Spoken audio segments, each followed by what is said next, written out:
Bienvenidas y bienvenidos. En la clase anterior vimos cómo utilizar la función pago y la función valor futuro para poder realizar simulaciones de ahorro y de crédito. Junto con eso, vimos la herramienta de validación de datos para restringir qué valores son los que nosotros vamos a permitir en las celdas que van a conformar estas simulaciones. Por último, vimos la herramienta de administrador de escenario, la cual nos permite hacer una comparación de múltiples simulaciones.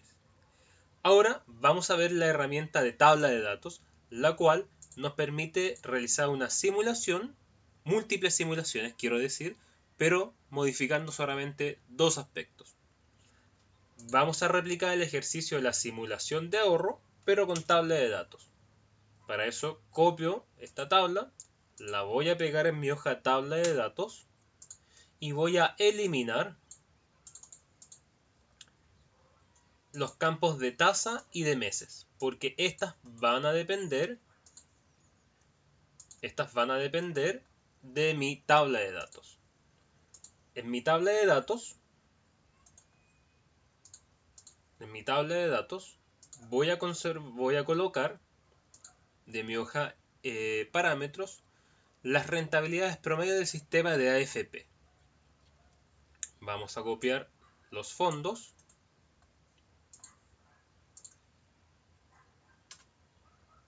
las rentabilidades promedio de estos fondos,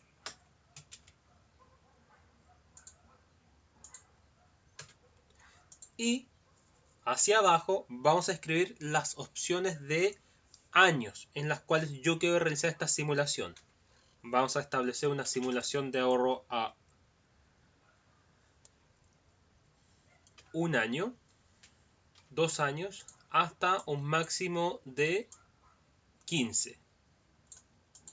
Las simulaciones ahora están dadas en años. Vamos a construir nuestra tabla.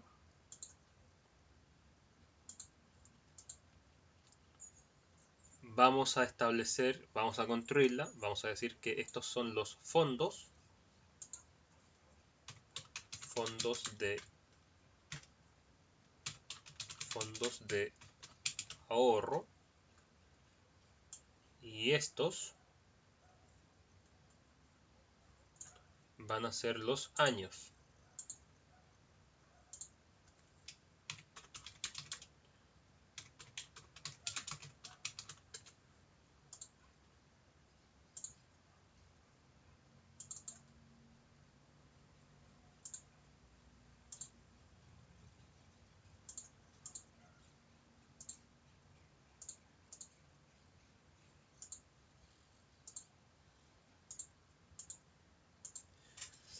Y en esta intersección, en esta área, van a aparecer los posibles montos que yo ahorraría en base a modificando el año y la rentabilidad, pero teniendo como constante el porcentaje de mi sueldo y el porcentaje que voy a ahorrar. Ahora, para poder utilizar la tabla de datos, en esta intersección, en esta área, debo describir la función con la cual yo operaría si lo estuviese haciendo de forma normal. Como voy a simular un ahorro, utilizo la función valor futuro, en donde el primer argumento de esta función es tasa. La tasa, como pueden ser estas 5 opciones, lo que voy a hacer yo es escoger de forma arbitraria una celda, cualquiera de mi planilla de Excel, que haga referencia a estos valores, pero que se encuentre fuera del área de tabla de datos. Yo, para recordarla fácilmente, voy a escoger la celda J6. Ahora bien, es importante recordar esta celda porque más adelante la vamos a necesitar. Y también es importante mencionar que en esta celda, más adelante, yo no puedo escribir nada. Esa celda debe permanecer siempre vacía. Punto y coma. El número de periodos vienen a ser los años. Como los años también son todas estas opciones, yo nuevamente escojo arbitrariamente una celda que haga referencia a todos ellos. Yo voy a escoger, en mi caso, para recordarla fácilmente, la celda D22. Punto y coma. El pago va a ser el sueldo, y aquí yo F4 para fijarlo, por el porcentaje de ahorro, F4, y como la simulación yo la estoy haciendo de forma anual, y el pago va a ser mensual, el pago lo multiplico por 12 para establecer cuál sería el monto que yo estaría entregando en un año. Cierro paréntesis, los otros argumentos no son necesarios, y multiplico por -1 para que el resultado de la función aparezca en términos positivos. Le doy Enter y tengo el primer paso para poder construir mi tabla de datos listo.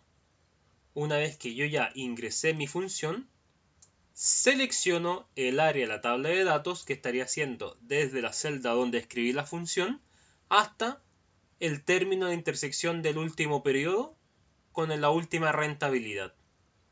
Una vez seleccionada esa área, me voy a la ficha datos. En datos me voy a análisis de hipótesis, tabla de datos.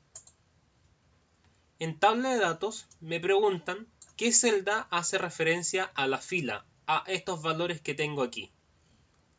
En mi función yo coloqué que era la celda J6. Y me pregunta qué celda hace referencia a los valores de la columna, o sea, a los años. En mi función que yo construí acá, indiqué que los datos de los años estaban referenciados en la celda D22. Una vez hecho esto, le doy a aceptar y la tabla de datos realiza la simulación de estas posibles opciones.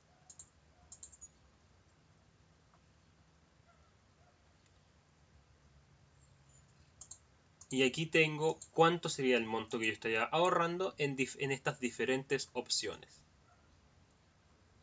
Esta tabla de datos es bastante útil si yo la quiero utilizar como una tabla que alimente un simulador que estaría siendo consultado con una función buscalv para recoger estos datos y llevarlos a una tabla de simulaciones. Otra herramienta que vamos a ver en Excel es la llamada buscador de objetivos. Es un ejemplo simple para que sea fácilmente comprensible. Vamos a suponer la realidad de un estudiante de la carrera de ingeniería comercial de algún año, en donde está enfrentando un ramo en donde tiene una nota de una PEP 1, de una PEP 2 y tiene promedios de controles. Y eso es su promedio final. Supongamos que su PEP 1 vale un 30%, su PEP 2 vale un 45% y por ende los controles estarían ponderando un 25%.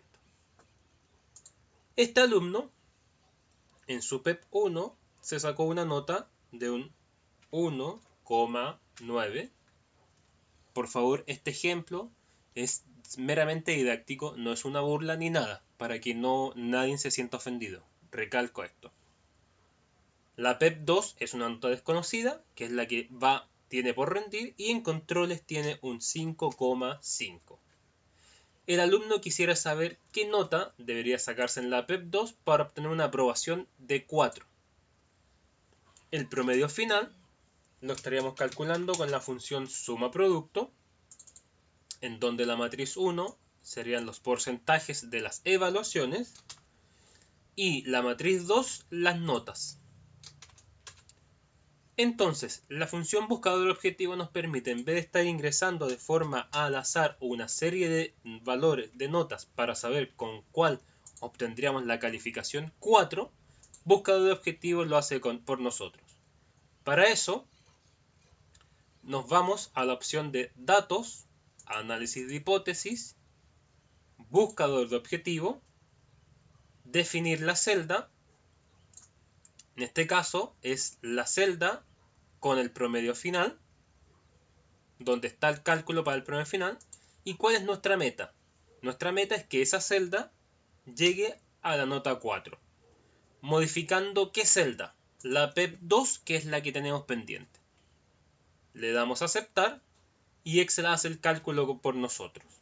En este caso, para que esto llegue a una calificación 4, la PEP 2 debería ser un 4,6.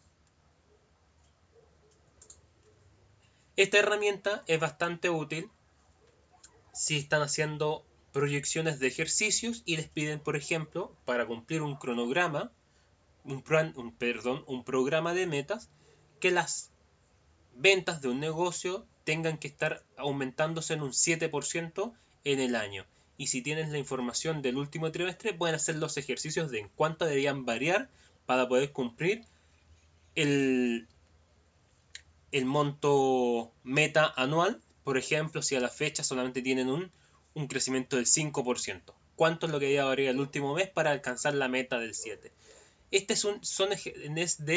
Para ese tipo de casos nos puede servir el buscador de objetivos. Y eso ha sido la clase por hoy. Espero que puedan repasar los ejercicios de las clases de esta semana y que sean de su utilidad. Nos vemos en una próxima clase. Hasta luego.